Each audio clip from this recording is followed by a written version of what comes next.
Do you feel like as a community that we need to do a better job of just like really expressing our feelings and not being afraid, whether you a Yeah, black man or a black female? definitely. Expressing your feelings is the best way for you to have a deeper connection with the people in your life. Yes. Because if I'm not expressing my feelings and they don't really know what's going on, they can only do so much for me. They can only say so much to me Yeah. to lift me up. And whenever I'm feeling down, you know, I let that be known. I let that be known. And Same. this has been growth though, cause I've went all my life holding everything in, everything. How do you feel like that affected you in the long run? It made me a lot more numb to things emotional. Like my first time crying, like to anybody in my family, was last semester. Really? To my older brother. Like you was shedding actual tears. I had like a mental breakdown. Like I'm like, dog, like I'm not good. Like I don't know what's up. And this is my first time crying, and he's like, the typical cliche, you good, bro? Suck it up, bro. You Man. good, bro? You good, bro? And and I'm like, I'm listening to that, and I'm like, yeah, All right. All right, y'all. We back. We had the camera stopped working for a little bit. The battery died on it, but we got a new battery in. So going back to what we was talking about, Q. I ain't mean to stop you, but continue for what you was saying, sir. okay. So the first time I really expressed myself emotionally was last semester in school. Right. I had a mental breakdown during like the third round of exams, man. It was a lot going on, man. Thinking about home and everything like that. Mm-hmm. And I cried to my brother, and the stereotypical thing, the cliche thing. He told me, "Yeah, man, toughen up, dude. Like, you don't need to be acting like that." You know what I'm saying? And it made me like self-reflect on myself. Like, I shouldn't be feeling like this. I shouldn't be letting myself get down like this.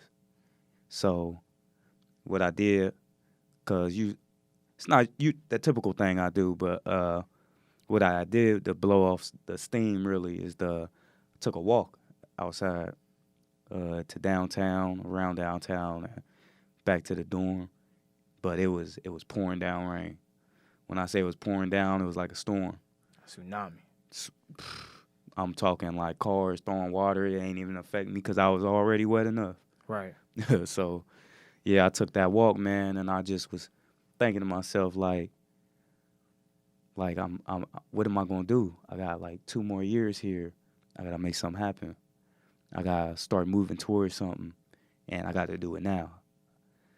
And it took me away from thinking about back home and stuff like that, because now I'm thinking about my future and where I'm trying to go.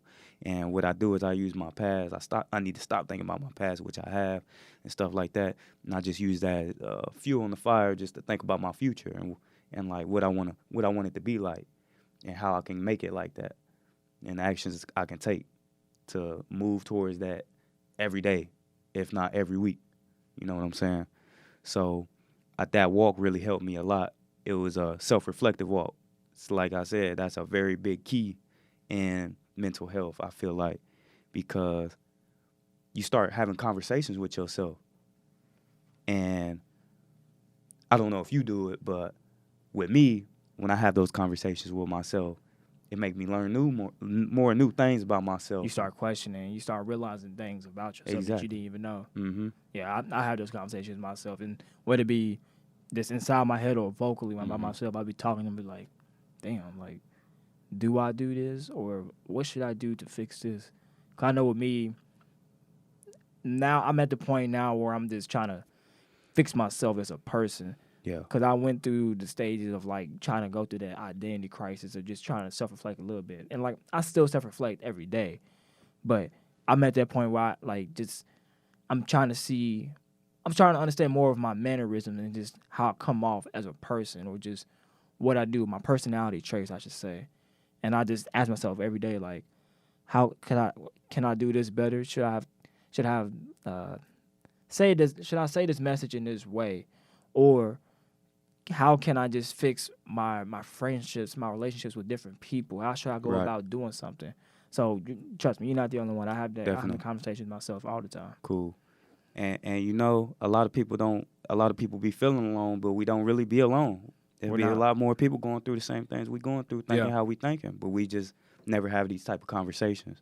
Yeah. And that's why I'm glad I'm here with you having this talk on this podcast. Oh yeah, it's like I said, this is something that people just need to hear, and that's why I said, yeah, Q, you can come on the show. Because when you DM'd me about it, and I was asking you like just trying to see what you want to talk about on this show, I wasn't asking just to see like what can you bring to the table. I was Right. just trying to see like where you want to go with this, and I was very intrigued with what you had to bring, and this is something that needs to be talked to anybody, not even just if you're black, you're white, male or female, just everybody needs to just hear about this conversation.